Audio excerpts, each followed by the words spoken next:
আসসালামু আলাইকুম, সবাই কেমন আছেন? অবশ্যই ভালো আছেন। তো দেখুন আমি কি রান্না করছি। প্রথমে দেখুন তেল বসাই দিয়েছি, দিয়ে দেখুন চিংড়ি মাছ বসাই দিয়েছি বাপের জন্য, বাপ দিলাম হালকা লবণ দিয়ে। তো চিংড়ি মাছের সাথে আজকে দেখুন ঠ্যাং ঠুং সব কিছু।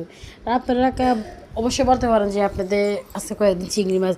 আমার চিংড়ি মাছটা অনেক পছন্দ, মানে অনেক ভালো লাগে। সবাই বলতে পারেন যে আমি চিংড়ি মাছ আছে কয়েকদিন খাই।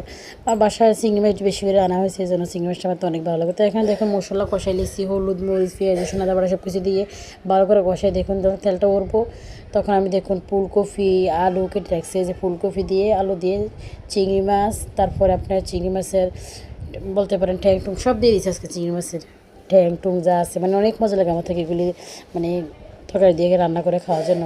তো এখানে দেখুন চিংড়ি মাছটা ইয়ে করে দিচ্ছি, দিয়ে দেখুন ইয়ে করছি। তারপরে এখানে দেখুন ফুলকপিটা আমার ফ্রাই সিদ্ধ গেছে। এখন আমি মাছগুলো চিংড়ি মাছের সাথে ঠ্যাং টুং সব দিয়ে দিছি দেখুন আমি। তো এখন দিয়ে এটা ভালো করে এখন দেখুন নাড়া দিয়ে দেবো, ফুলকপিটা রান্না করছি। তো আপনারা কে কে চিংড়ি মাছটা চয়েস করে? আমার তো অনেক ভালো লাগে, আমার বাসায় অনেক চয়েস করে। তখন কাঁচামরিচ দিয়ে দিচ্ছি। তো অনেকে বলতে পারেন যে চিংড়ি মাছ দিয়ে আসতে কয়েকদিন, তো সেটা মনে হয় দুবের কথাটা অবশ্যই দুবের কথাটা ক্ষমা সে দেখুন আপনাদের আমার কোনো কিছু ভুল হয়।